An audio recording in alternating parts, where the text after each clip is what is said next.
I love that verse in Revelation 3:5. That is the greatest verse. That's one of the best verses in all the Bible on eternal security.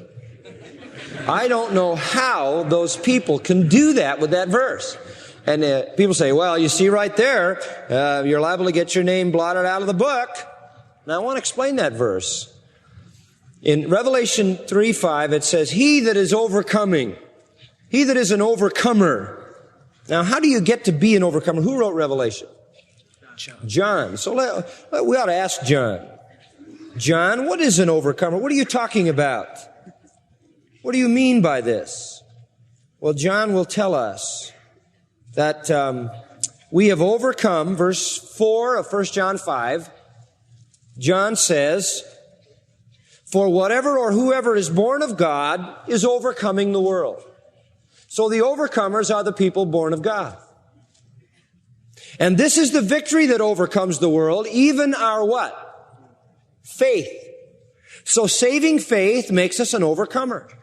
Saving faith makes you an overcomer. You're born of God. So now in verse 5 of Revelation 3, we know what he's talking about. The one who is a Christian, who by faith in Jesus Christ has been born again, has overcome the world. The world is no longer his master. He is an overcomer. That's the definition of a Christian.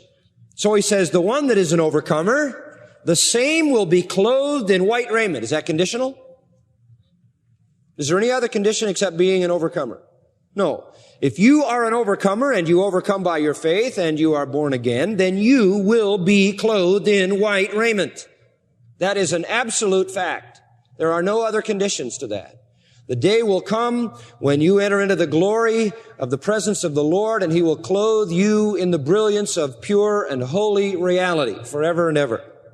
And I will not blot his name out of the book of life, but I will confess his name before my Father and before his angels. Now, what the Lord says here is not that he will blot out our name, but what? That he will not. Now, how you can get eternal insecurity out of that, I do not know. He says, I will not do that. Now, where did he get that? This is written to the church at Sardis. And at Sardis, they had a basic principle in terms of the city and citizenry that many cities in the ancient world had. When you came into the city, you were written on the rolls of the city. And you were identified as a member of that city. And that was an honor. You belonged to that place. But if you committed some criminal act, or if you discredited yourself, or if you dishonored the city in any way, brought reproach upon it, they would erase you out of that city roll, and you then would be dispossessed and disenfranchised. You would be, if you will, a man without a city. And what God is saying is, they may do that to you in Sardis, but I'll never do that to you. No matter what you do, if you have put your faith in me and are by virtue of saving faith an overcomer, you will be clothed in white garment, which was used for very honored people in the city, for the highest honor the city could give. I promise to do that, and in no condition will I ever do to you what men do to men. I will never blot you out, but I will affirm you, I will confess you before my Father and before his angels. This is a gilt-edged guarantee that you can't lose your salvation. So when they pick on that verse, they're in real trouble. Now you're asking about Moses. And Moses is saying, oh Lord, if you don't do something with this people, blot my name out.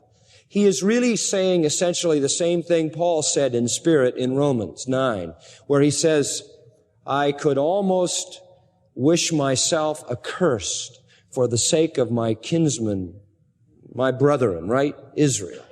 In other words, I could almost come to the point where I say, God, I'm so concerned about the salvation of Israel that damn me and save them. Well, that's really what Moses is saying. It isn't necessarily that he's articulating some theological concept. What he is saying is, oh Lord, my passion runs so deep. I have such a great concern for this people that I wish you'd do something for this people. And oh God, if you're not going to do anything for this people that I love, I can't bear the burden. Just eliminate me. This is the outcry of an impassioned heart. And you don't find the doctrine of insecurity in that outburst of passion. There's nothing Moses says there about whether or not that could happen. He just is pouring out the emotion of his own heart. And when you want to affirm the doctrine of security, there are two passages that I would recommend to you that are unanswerable, John 10 and Romans 8. In fact, we did a rather protracted series on Romans chapter 8 on the security of the believer. Anybody, I believe, who could sit and listen to that entire series and not believe in the security of true salvation has an unwilling mind. And that may be the problem.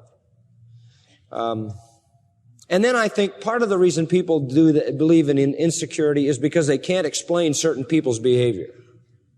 In other words, they say, well, what about my Aunt Ethel? She came to church for a long time and then totally bombed out. And they don't know what happened. So they explain it as the loss of salvation. The Bible explained it as never having had it, right? 1 John 2:17, they went out from us because they were not of us. If they had been of us, they would have continued with us, but they went out from us that it might be made manifest they never were of us. So I don't think that Revelation 3 does anything but affirm the fact that the Lord's going to do for us what He promises, a white raiment. He's going to keep us in His book forever, confess us before God and angels, and men may blot people out, but God doesn't do that. Okay? Thank you.